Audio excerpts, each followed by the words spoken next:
Welcome to the Crafting Character Podcast. Steve Carter here, and in association with my good friends at Preaching Today and Food for the Hungry, I bring you a podcast that helps you get better at the craft of preaching and teaching and communicating while always ensuring that your character leads the way. Well, today I'm excited because I get the chance to talk to Mark Dance. He's been a pastor, a church planner. He's an author of an incredible book called Start to Finish. And I'm really excited because as we kind of end 2023 and we start to look at the year ahead, I really wanted to just bring someone in who I think could really help us. Because I really believe that, you know, the way that you arrange your calendar speaks volumes to what's most important. You do that over the course of a decade, 2 decades, 3 decades. And that's the kind of fruitfulness of ministry that you'll have. And I got handed this book from a buddy of mine, and he just told me, you're gonna like this. And I started plowing through it, and the way that Mark writes, it's just like boom, boom, boom, one punch after another, and it's thoughtful. And so I'm really excited, and I know you will all be blessed, especially going into this next calendar year, to have the wisdom from Mark Dance. Mark, welcome to the Crafting Character Podcast. Thank you, Steve. Happy to be here. Well, let's just jump in. I mean, what for you? Why did you write this book? Well, I pastored churches for 27 years, and then Tom Rayner asked me to start Lifeway Pastors 9 years ago this month. And as I thought about this, I was talking to pastors about leading their own lives and their families and their churches. It occurred to me that, didn't have a resource that could kind of elaborate. And that was a challenge that Lifeway leaders challenged me with, was to write my core message. And man, when somebody says, what's your core message? You really have to go deep, right? And be concise. And for me, it wasn't that hard because I believe God clarified that for me about 15, 16 years ago when I was reading through scripture and the great commandment came alive to me. I mean, I'd read it, I'd preached it, we all know it. The scribe who asked Jesus what the greatest commands knew it, his parents and grandparents, and he himself said it twice a day his whole life. So for me, though, the clarity of this is the most important thing you're going to do as a pastor, as a person. This is the first and greatest, most important, greatest thing ever. And so I aspired from that day on to be a great commandment pastor and leader, as opposed to for 20 years, my goal was to be a great commission pastor. Which is admirable. It just falls short of God's clear goal. He didn't say that's your first and most important thing you want you to do. And every single pastor and leader who's a great commandment leader is going to be a great commission leader. You can't love your neighbor and not share the gospel with them. Right. But I've met a lot, including myself, who have at times been great commission leaders, but not great commandment leaders. Teaching, preaching, baptizing, checklist, all the things we're supposed to do, but then our relationships erode. So I took the 2 commands, and that's really the first section of the book, focused on the first command, loving God. So chapter for each, heart, soul, mind, and strength. And then the second command, love your neighbor, just kind of concentric circles. Unpack that, starting with the first. And Jesus said, I'm first. If you're married, your spouse, and so on down through those relationships, all the way to the people that don't like it or love us, right? Love your enemies. So that's what it is. It's a simple, great commandment oriented book. Well, I love how you just talked about that, because I feel like, in this day and age, in the heart of the book too, you're seeing a lot of pastors who just feel exhausted. Yeah. And just weary. And many of them not finishing well, many of them feeling profoundly isolated. What I appreciate in this book is I feel like you're really giving people tools to actually start well and finish well. Talk about that, because I know that was even part of some of the Lifeway's study as they began to kind of unpack, and was it 2017 or 2015, some of the research that was coming out around pastors that I think was influential in what you were writing about? Yeah, there were two basic bookend research projects that Lifeway did. The first one initiated when I was there, and now I'm at Guidestone, which is like a sister Southern Baptist entity, doing pretty much the same thing, helping pastors start and finish well. And in 2015, the attrition study basically took on the mythological, dark statistic that we've all heard, maybe even repeated, that 1,500 pastors are leaving the ministry every month. You've heard that, right? Some say 1,700. Yeah, it's like you've heard this for years. And we did a deep dive as to where that stupid statistic came from. And it came out from a straw poll at Fuller Seminary back when Roger Staubach was throwing tight spirals. Basically, it was a seminar about a burnout seminar at a local seminary, and a straw poll means that, people are raising their hands, and it never was meant to be research. It wasn't their fault. But then a few years later, several years later, H.B. London, who is a hero of mine, he put it in one of his books about burnout. And so now every time you see that statistic, if it's sourced at all, it goes back to either H.B. London or to Fuller Seminary, when it never was true. So Lifeway took on the job of finding out how many are leaving the ministry. How many are so exhausted, depleted, frustrated, whatever reason, are pastors really bailing? Are they quitting in droves? So they found out in 2015 that the number is more like 200 to 250 a month or a year, which you extrapolate over, but still that's less than 1.5%. Not near what 1,500 a month. And then in 2021, after multiple voices had cried for the great resignation, pastors are leaving the ministry because they're most, and then you'd hear some accurate research, 38%. When Barna came out with that last year, 38% are seriously considering leaving the ministry. They also, foreclosed that those not in the ministry that are seriously considering leaving their jobs, 38%.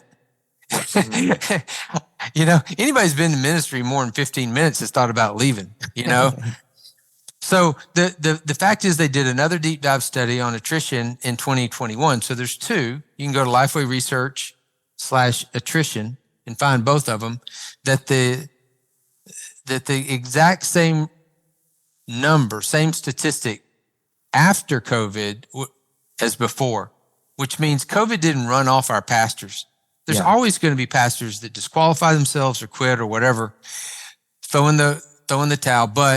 And that's sad, but they're not, we don't have a history of bailing first sign of trouble. And I hope that those who hear this are encouraged by that, right? Because that's what we're here to do, to encourage them. Right. Well, in the book, you really talk about prioritizing, and almost giving them a strategy for staying healthy mentally and emotionally and spiritually. Talk about that, because I think, as we think about going into the next year, as pastors, often I did this the week between Christmas and New Year's. I looked back and was grateful, but I also started to think through, okay, for Q1, what do I want that to look like? Yeah. Talk about that, because I think that will be really, really helpful. We've got a lot of younger pastors. We've got a bunch of lead pastors, but talk about the importance of that. Yeah, between Christmas and New Year's, you not only have a good time to assess what changes do I want to make, whether you call them resolutions or not, who cares, right? But this is a great time to assess, maybe do a little internal audit as to how I want to be different. And I love the title of this podcast, Crafted Character, because almost everything in our job description in 1 Timothy 3 is about character, right? Yep. And so, not just what I want to do differently, but who do I want to be differently next year? And assess those, and the book bears out how we can do that. Just, basically how do I want to be different spiritually? So if we talk about heart, soul, mind, and strength, we're talking practically about checking my spiritual pulse, my mental or emotional pulse, checking my my physical pulse. Am I where I want to be? Is my trajectory for a strong finish? In a relational audit, you look at your calendar and say, from the previous year, and I love that this podcast is going out at the end of the year, you look back and go, hey, you know what? I don't have my family's not in there as much as needs to be, because our priorities end up on our calendar, right? Or it might be some friends. When's the last time you talked to your best friend? Is there a pattern there? Or, do you have some realistic physical goals? And what are you going to do to change that? And so all of this is stewardship. All of this is discipleship. Because again, there's not a more important thing for us to do, according to Jesus and Moses, than to love God with all our heart, soul, mind, and strength. And so this is a good time to kind of take an EKG and go, okay, this is not legalism. It's not perfectionism, but I want to be honest and maybe share these goals with a friend, your spouse, or both. So good. Accountability. Mark, you've been a pastor 27 years. You've been leading pastors. You work at Guidestone, Lifeway, all the stuff that you've been around. You've been in rooms, talked with pastors. They've called you. What do you think are some of the top 2 or 3 reasons for why they don't implement these great commandments? What is it? Why don't we prioritize what you're talking about? Have you been able to kind of discover for many pastors what prevents them? Because I know many of them want to, but what's the internal resistance, do you feel?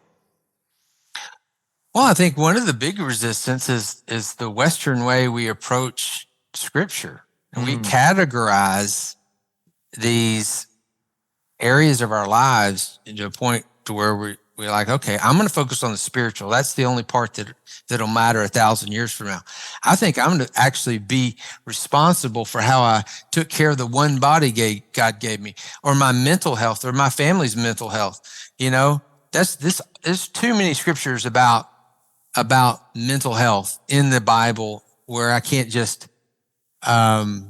separate these things artificially, when Scripture does not do that. It integrates instead of separates. And so this is a whole life discipleship that says, when I make a physical decision about how to take care of my body or my mind or my finances, or how I manage, that's the word used twice in our job description. Manage means to lead. Am I managing my home? If I'm not, God says you're not even qualified to manage my home, right? And the same with money. You're not usually, we as a tribe, as a profession, are not that proficient at finances.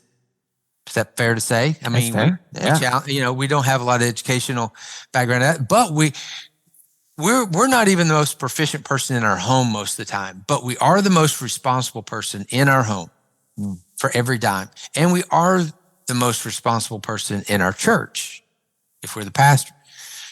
But again, that doesn't mean you have to be the most proficient. You have to ask for help. So here's the big answer to your question. Okay. Pastors need humility to ask for help. Physical, mental, financial, relational. We are not called to be proficient in other people's professions. We are called to lead, feed, and love our people. And let's be awesome at that. And then let the interdependent body of Christ help us with things we stink at. Yeah. But that takes, you have to overcome some pride to go, you know what? I'm not here just to discover my gifts. I'm here to discover the gifts I don't have and then find them in the body of Christ. Yeah. It takes a lot of pressure off of us.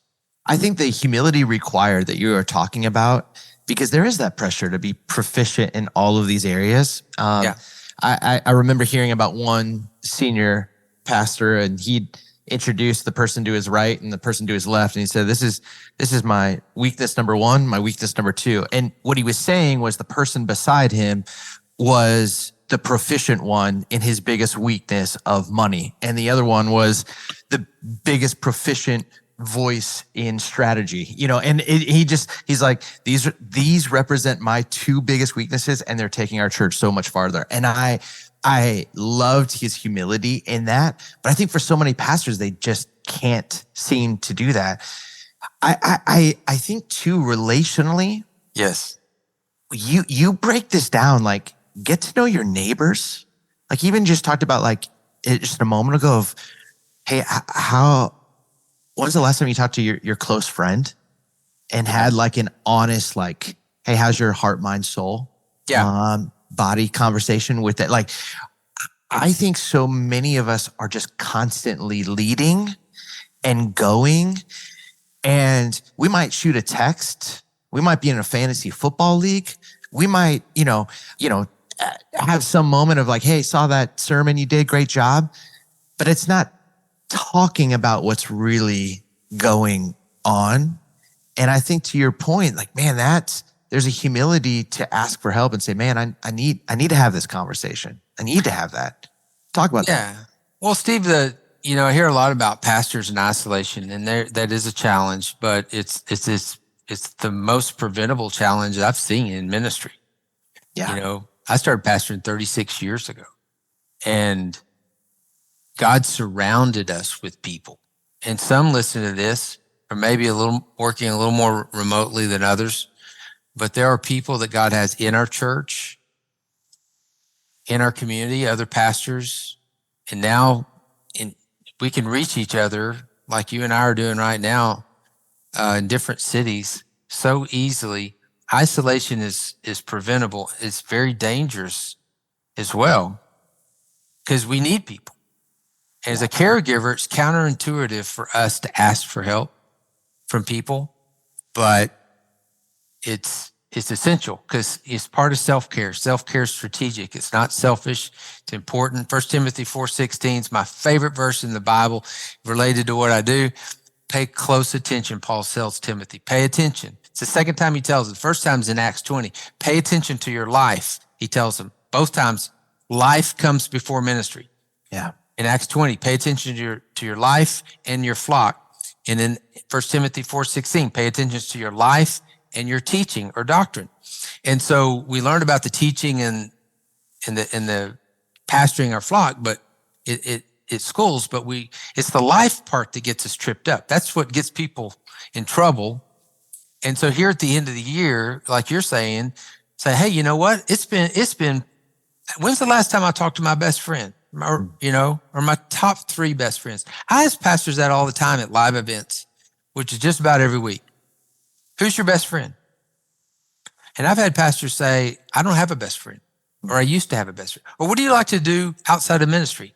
And they'll start looking up in the ceiling, trying to think about what they used to do. Yep. When's the last time you took a day off? When's the last time you took a vacation? As if stopping is an option. It's still the 4th commandment every week.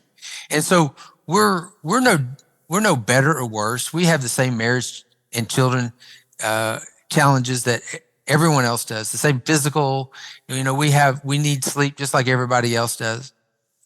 And so it's not admirable for us to neglect ourselves. And that's a big difference between neglecting ourselves and denying ourselves. One's admirable and one's moronic. Yes. Because 1 Timothy 4:16 goes on to say, pay close attention to your life and to your doctrine or teaching. Persevere in these things.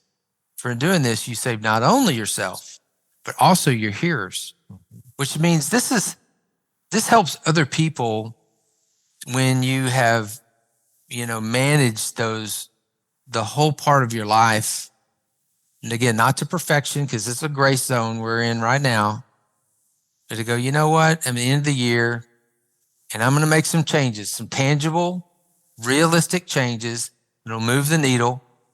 That won't guarantee that I'll live a certain way, or I'll finish it exactly the way I want. But I'm going to steward my whole life as if I'm preparing for a strong finish, one that'll glorify God, one that won't victimize my family. I don't want my wife, when she outlives me, to borrow money from my kids because I didn't prepare for retirement. And so let somebody that's more proficient at you, preferably someone at Guidestone, because if every time I say Guidestone, I get a raise. So I'm going to say it 4 or 5 more times. But see, wherever you can get it, help on protecting your family or preparing them for a strong finish, let somebody help you. Yeah. Yeah. I think it's so good. And, it's at the heart of Start to Finish, this great book that you've written. But, 1 Timothy 4 is kind of at the backdrop of how we got the name Craft and Character. Because I love verse 16. I love how he says, don't let anybody look down on you because you're young, set an example. So it's all character, Right. But then he goes into these matters and he says, hey, be devoted to your gift. Yes. Be diligent in these matters so that everyone may see your progress. Give yourself fully to them. And to your point, he says, pay attention to your life. Exactly. Like you said, what's often though is most pastors are paying attention to the lives of their congregation, not their own. And I love how that verse ends, just how you said it is, man, you'll save yourself, not just yourself, but your hearers also. If we're not taking care of this temple, if we're not taking care of this mind, this body, this soul, and what can we offer that's going to be for lasting good to our kids, to our spouse, to our church, to our people, to our neighbors, And I really feel like you just get after that in this book. I'm curious because how did you get 1 Timothy 4 to be that life verse? Like, pay attention to your life. I love the way you said that. Was that how did that become for you? Well, like the great commandment, there was a point to where I like to think of it like a face mask moment, which is like illegal now. But in a long time ago, if a football coach wanted the undivided attention of one of their players, they just grab their face mask. And that's the most efficient way to get a hold of somebody's attention. And so that's what God did for me. He's like, wow, this is so clear. And because it's clear, it's compelling. And because I pastored 27 years full time, but I've also done interim pastors. So I've still got the stink of the church on me, if you know what I mean. I'm still preaching. I'm preaching more than I've ever preached in my life, and with pastors and in churches. But this passage became important because of the way it blessed others. Again, we're reluctant. We as pastors, ministry leaders, reluctant to take care of ourselves, to practice self-care or wellness because we think we're doing everybody a favor. But what that verse does, it's the second half, right? It's not just pay attention to yourself so that you'll be your better self. This is so that this collateral blessing of your life, instead of the collateral damage that happens when you neglect yourself and you end up being another statistic.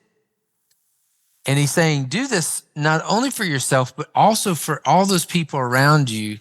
And when you do that, you're discipling them by the way. And so the second half of Start to Finish talks about how to prioritize relationships. It's pretty simple, basic. There's nothing in there. I appreciate what you said about it, but there's nothing there that ministry leaders hadn't already learned somewhere else and taught somewhere else. But it's written as a pastor's guide to leading a resilient life and a resilient ministry. And it prioritizes the people. God says, what is unique about our profession is that we're the only profession on this planet that I've known about, that I've heard about. And I've asked this for 9 years. I've been doing pastoral ministry to pastors for 9 years. I asked this at all the seminaries multiple times. Have you even heard of another profession besides ours that requires that you succeed both at home and at work, that has our wife and kids in the job description? There's not one that I've heard of. I'm still asking that. Yeah. And so because of that, we've got to get this right. And the people that we minister to, they're trying to get that same work-life balance. They want a happy marriage. They want to love God to the end. And the two top, if you're listening to this going, hey, it's just a lot to put my mind around. Let me just simplify it. Jesus already did with the great commandments. But what he's saying here, neighbor means nearest one. So nearest one in my house, her name's Janet. So we've already covered my first love in the first commandment, right? He's first love. If you forsake abandon your first love. You just turn around and did what you did at first, Revelation 2, right? So what about your neighbor? Nearest one in my house is Janet. For about 20 years each, I had 2 kids till they became squatters. They were the nearest ones. And then they went to school. They went to college. Now, in this stage of life, our parents are needing us more than our kids. So that you have that pecking order. And even Leviticus 19, where love your neighbor came from initially, the first application is regarding how you treat your parents. And Paul told Timothy that in one of his follow-up letters, you're worse than an unbeliever. You don't take care of your family. But then you've got your other relationships. And maybe the order is a little different for each one, whether you put friends next or members next or whatever, or the neighbors that live literally next door to you. Love everybody, even the ones that hate you. But just because everyone's equal in God's eyes doesn't mean that they're equal in our eyes, because we're not God. And he has a divine pecking order. It says, okay, I'm first. Don't put your wife above me, or your husband. Don't put and then don't put anybody in front of your spouse, not your kids, not your parents. In fact, in Genesis 2 is the magic wand of marriage is break up with your parents. Yeah. You want to grow your marriage, break up with your parents. Well, break up with your kids. You just have some boundaries. And the same with church members need a demotion. Your friends need a demotion when you get married. They need boundaries. And so to grow the top 2 relationships with Jesus and Janet, in my case, that means they have to be reflected in my calendar. And when I read the Great Commandment, that face mask moment for me, I looked on my calendar and I saw people that I had appointments with 2 days a week. I'd meet a guy named Brian at the gym first thing in the morning. And I came back to Brian and said, Brian, I'll work out with you in the afternoon, but first things first. My first conversation is going to be with Jesus, not you. And my first conversation after work is going to be with Janet, not my kids or anybody else. I don't walk in the house with phone calls going and let people interrupt her. And so if Jesus and Janet are happy with me, I'm good. I don't need everybody else's applause, right? Yeah. But if I'm sideways with either of them, then all the applause in the world wouldn't do me any good. And so that's basic old school, kind of just keep the people in the priority list that God said was your priority. And when you practice that in front of church members, you're discipling them. Yeah. It's amazing how many young pastors, nobody ever taught them this. Right. Many pastor friends I know in their 40s or 50s, I mean, it's almost like assumed. And like you said, it's kind of like you're taught this and you taught the Great Commandment. You're taught about the Shema, love the Lord your God with all your heart and your soul and your mind. You're taught this, and who your neighbor is, but you put it all together. And I really think it's, if you bring on a new staff member to your church, this should be mandatory reading. I know a lot of people are like, your first 90 days. This should be like that kind of mandatory reading because, man, I want you to start in this culture and I want you to get this right. Like for your elders to start and let's embody this for your exec team. Let's be these kinds of people. I love the fact that you just went straight to your calendar because I believe that what you prioritize is who you will become. Do you find yourself being someone who like every 30 days you adjust a little bit? Are you like tinker with, or are you kind of like at this day and age, man, you're pretty routine. Like structure breeds a level of freedom for you. How do you arrange your calendar is what I'm trying to get at. Well, I think like a lot of folks listening right now, this end of the year is a great time to assess how do I want to make changes. Along the way, of course, you'll make tweaks. In my situation is a little different now in that my ministry's national, so I've got to kind of budget my time. And also, I'm 58 years of age, so I cannot overcommit like I did before, just bounce right back. So this is I will budget in what God says is important, not just Jesus and Janet, but my Sabbath. If I'm not taking days, like, it's a 24-hour cease and desist order. It takes a lot of faith and discipline to do it. But the same with, if you want to plan a vacation, you don't wait to the end of the summer and go, you know what, we need to just check that box. Or you have to go and be the leader of not just your church, but your home. Remember, they are intrinsically connected. And then when you have children like you do, you have still children at home, you make decisions there that are different when you're empty nest like I am. Yeah. And so each stage is a little different. The challenge when your children are, for those are, you said some young listeners, if you have preschoolers at home, you're not going to date like you did before you had kids or after they leave. So don't go on that guilt trip, but don't stop dating either. Because there's a whole lot of people that I know that after their kids finally leave the house, their marriage is as empty as their nest because they stopped dating somewhere along the way. And that is that our ministry will never be stronger than our marriage. So I can't emphasize that enough. Your walk with Christ, you're not always going to be in revival mode. You're not always going to be in honeymoon mode. That's not realistic, in season, out of season. So it's, if it's not great for you right now, don't beat yourself up, but do that assessing, do that auditing and go, I need to put more emphasis on this. Yeah. Right. And for me, when I changed my calendar stuff, I didn't stop going to the gym. I just moved it to a different time. That's good.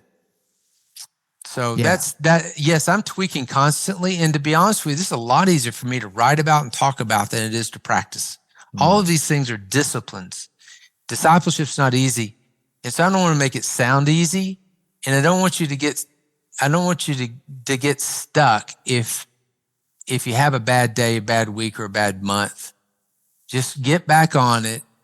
And again, it's not just for yourself, but the collateral blessing for your family and your ministry when you manage your life and you steward all of that life.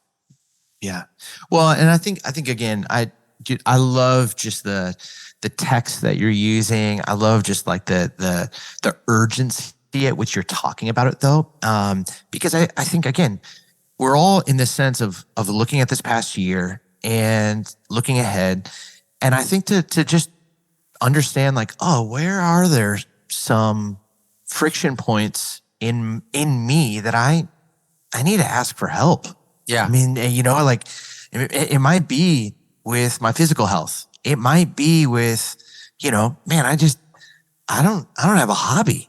It might be around Sabbath. And just being aware of that and bringing that before the Lord, man, that just can open up so much and conversation. And then you start looking around, and it's almost like when you bought a new Jeep Wrangler and you saw a Jeep Wrangler everywhere you went because it's like top of mind. You're going to start to see, and God's going to bring people into your life or resources like start to finish where you're going to be able to read and go, that is naming what I was feeling. Yes. And now I know how to actually put this into practice. And again, I think that's what you do in this book so well. Thank you. With like a pastoral heart, but also with a little bit of like urgency, which again, for me, I like it. I like it. I need it.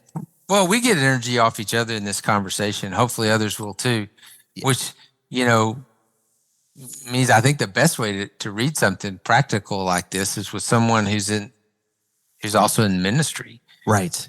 And kind of walk through it together and go encourage each other. And, by the way, don't make a penny off of this book. I donated every dime to Mission Dignity, a part of Guidestone that helps retirement age ministers and their widows who need help, practical financial help. I mean, they have to be in need. And we have, 2,800 ministers and widows every month with it. And so I wanted to say that because I don't want to sound like a book salesman. I don't want to make any money off of it. I want to help pastors. And I want also, one thing about the Mission Dignity list, all 2,800 on that list have one thing in common. Not one of them want to be on that list. Yeah. And so, Pastor, if I can be the face mask moment, be the coach, the big brother for a minute and just say, I don't have any get rich quick themes or ideas.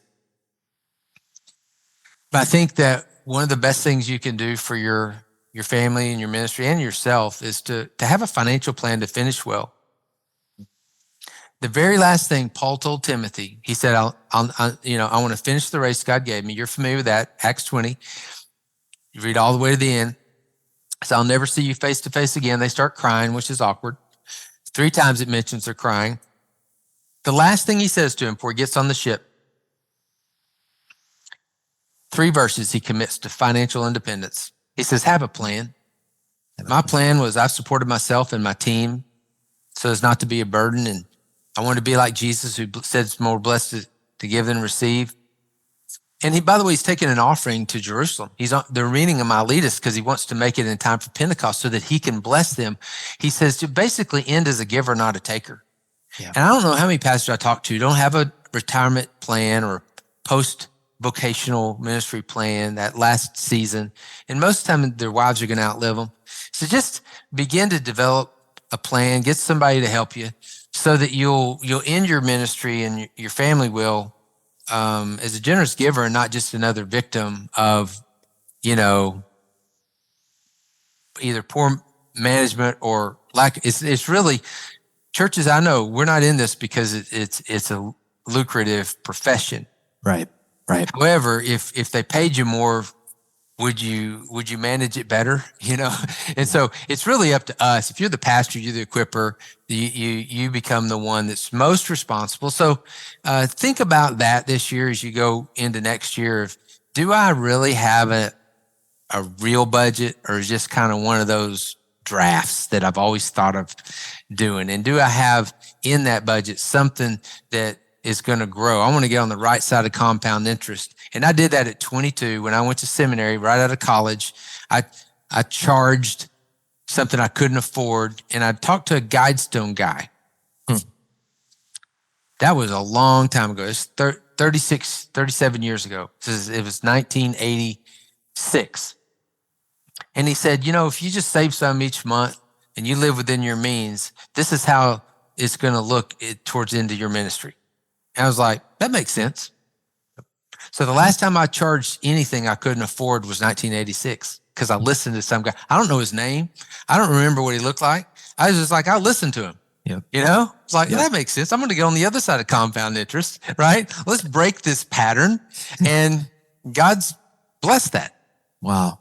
Well, I love that. I love how just, again, practical, from Acts 20, do you have a plan? And I think it's important. And, we know this from the pastoral side. Every one of us who have had to officiate a funeral, and we're sitting with the widow, and they're waiting on a life insurance check, or they don't know if there's one coming, or they don't know what the future holds, or they're just under it. And you just sit there and you go, oh man, I'm not even just having to walk with you in the grief. I'm having to walk with you in the reality that you didn't have a plan. And just knowing that sense, it's another level of responsibility on the families.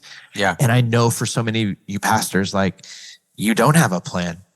And I got a plan. It's what comes out twice a month, and I put it away, and it's awesome. I don't like to do it, to be honest. Yeah, me either. But the discipline is making decisions against yourself, against what the flesh wants in that moment. Yeah. But you're getting on the other side of compound interest. Mark, let me just ask you this: let's say a pastor's listening to this right now, and he's like, "Okay, dang it, you got me. I don't have a plan, and I'm in my 40s or I'm in my 50s. What would you recommend that they do?" Start today.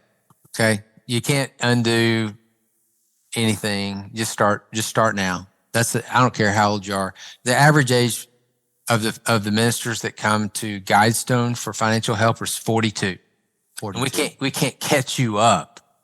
But we can start, and you can start to grow it, and you can start to live with it. Be honest, the biggest challenge is living within your means. If you're spending more than you're making, if you're eating out all the time, you're just making small choices. Yep. And just change the trajectory. Also, you're discipling your kids by the way you live that. And again, find somebody. You can go to guidestone.org, and there's all kinds of contact information for insurance and retirement that can help you. I mean, I'm thinking of 2 pastors in one state that passed away unexpectedly last year. Same state convention. One of them had life and disability, one didn't. That means one of the widows got $100,000 check, and one of them got nothing. And it was very, very cheap. It was just a matter of the pastor. One of them was responsible and one of them wasn't. They thought, hey, well, what's the matter to me? I'm in my 40s. But then, that's just kind of one of those cautionary tales. But be responsible, know what the plan is, make sure you get help, but own it. Yeah. Manage it.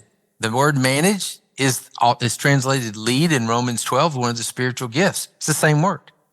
So be the leader, make the changes you need to make, and be flexible and humble, and God will bless you and bless people through you. That's so good, man. I honestly, friends, pick up the book, start to finish. You heard Mark say he doesn't make a penny off of it, which it's a donation to really to help ministers who have been widowed, and you can just see that heart there, and I love that. But I also think, man, this kind of book would be really, really great for staff culture. And some years when I've been on church staffs, you almost have a theme. And it's great to have teams read a chapter a month and then just spend a staff meeting just chopping about it. And I think this would be one of those books. If you could get all of your staff rowing in the same direction from start to finish, man, what a gift that will be. Not just for your culture, but man, for the legacy and the commitment of those leaders. And then secondly is if you don't have a plan, here's the humility question. Do you have the humility required to ask for help? And maybe that's at Guidestone, maybe that's someone in your congregation, but please, for your family, ask for help and start today, because it's going to, in some way, shape, or form, bless. Because outside of Jesus, death is undefeated. Yeah. It comes for all of us. It's just some people are prepared and some aren't. Mark, thank you so much for your wisdom. Where can people find you? Hey, it's pretty simple. My name, Mark Dance. Mark, put a dot in between Mark and Dance, and then add guidestone.org. Mark.dance at guidestone.org. I answer my own emails, and I'm glad to hear from you. Awesome, man. Well, thank you so much, everyone, for tuning in. We will obviously have a link to this book in the show notes and social media. Feel free, share this podcast with someone that you think would be really blessed by this start to finish message. And maybe there's an area in your life that just right now, you just got to spend a couple moments and say, hey, here's where I got to have some humility. Here's what I got to prioritize going into 2024. And just imagine coming 4 months, 8 months, a year, 20 years later, you can look back and go, man, this was that face mask moment for you that really helped kind of get your life being all that it could be and all God dreamed it can be. So much love, everyone. We'll see you again next time. Grace and peace.